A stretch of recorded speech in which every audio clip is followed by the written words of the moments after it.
네, 안녕하세요. 2주차부터는요, 상하수도 시설을 설계에 관련된 내용들을 같이 살펴보기 시작하겠습니다. 그래서 첫 번째, 우리 상수도의 시설 계획에 쓰이는 주요 용어에 대해서 같이 살펴보려고 하고요. 그래서 상수도 시설 계획을 하거나 설계를 할 때 주요 많이 나오는 단어들과 용어에 대해서 그 의미와 기능들을 살펴보도록 하겠습니다. 첫 번째, 상수도 계통의 수도입니다. 네, 상수도는 우리가 먹고 마시는 물들을 떠올리시면 된다고 말씀드렸죠. 그래서 상수도 처리를 하는 과정 속에서 필요한 각종 시설들뿐만 아니라 각 시설들을 연결해주는 물들을 이제 이동시키기 위해서 쓰이는 관수로들을 모두 포함을 하는 것이고요.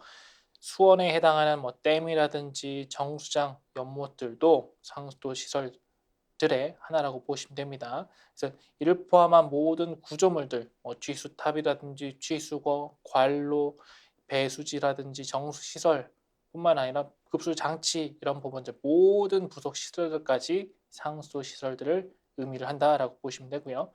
단 특정 시설들 아니면 특정 시기에 일시적으로 용량을 늘린다거나 아니면은 시설들을 일시적으로 설치한 부분들은 제외를 하는 것입니다. 그리고요, 이제 이렇게 구성된 상수도들을 이제 그 용도에 따라서 또는 그 규모에 따라서 일반 수도 시설인지 또는 공업용 수도인지 또는 특정 시설들을 활용하기 위해서 이 상수 시설들을 갖춰 놓은 전용 수도인지 크게 세 가지로 구분을 합니다. 각각의 시설들에 대해서 같이 살펴보도록 하고요. 첫 번째 일반 수도에 대해서 같이 먼저 보시면 일반 수도는 크게 광역 상수도 그리고 지방 상수도, 마을 상수도 세 가지로 구분이 됩니다. 일반 상수도는 이 일반적으로 우리가 활용하는 상수도 시설, 상수 처리 계통과 동일하게 적용이 되지만 그 계통은 동일하지만 그 쓰이는 그 상수도가 쓰이는 규모라든지요. 그리고 상수도를 공급하는 그 대상 시설이 어떤 종류인지에 따라서 구분이 된다라고 보시면 됩니다.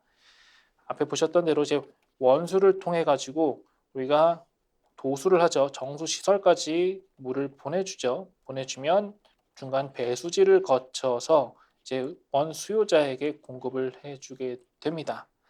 근데 원수에서 물을 이제 끌고 오는 취수 과정까지 그리고 죄송합니다. 취수죠. 취수 과정까지는 동일하고요. 그리고 정수하고 배수지까지 거치는 것은 동일한데 이 수요자가 물을 공급해주는 공급을 받는 사람들의 그 규모가 지자체 단위인지 아니면 지자체를 여러 지자체를 묶어놓은 광역 단위의 규모인지 또는 일부 시설 또는 특정 인구 수를 고려해서 이제 세분화된 상수 시설들을 만들어 놓고 물을 공급해 주냐에 따라서 광역 또는 지방 마을 상수도 즉 수요자의 규모와 그 시설의 종류에 따라서 상수도 시설들이 일반 수도가 구분된다라고 보시면 됩니다.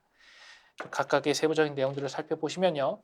광역 상수도는 국가나 지자체 또는 한국수자원공사 또는 국토교통부에서 이제 2개 이상의 지방자치단체에 이 깨끗하게 만들어진 물들을 공급하는 수도 시설들을 이야기를 합니다.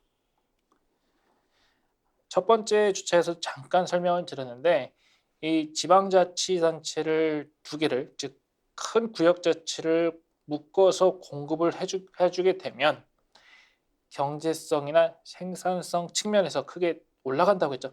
한 개의 상수도 시설을 만들 수는 있지만 이 만들어진 물들을 공급하기 위해서 관로도 설치를 해야 되고 펌프 시설도 설치를 해야 되고 사회 기반 시설들을 구축하는 데 들어가는 비용들이 엄청나게 커집니다. 즉 한 개의 지방자치단체가 이러한 시설들을 만들고 유지관리하기에는 그 효용성이나 각 일종의 이 깨끗한 물을 생산하는 원가라고 하겠죠. 단가적인 부분들이 크게 증가를 하게 되는 겁니다. 근데 이거를 2개 또는 3개 지역을 총괄하는 깨끗한 물을 만드는 시설들을 하나를 만들어 놓고 다 같이 운영을 하게 되면 그만큼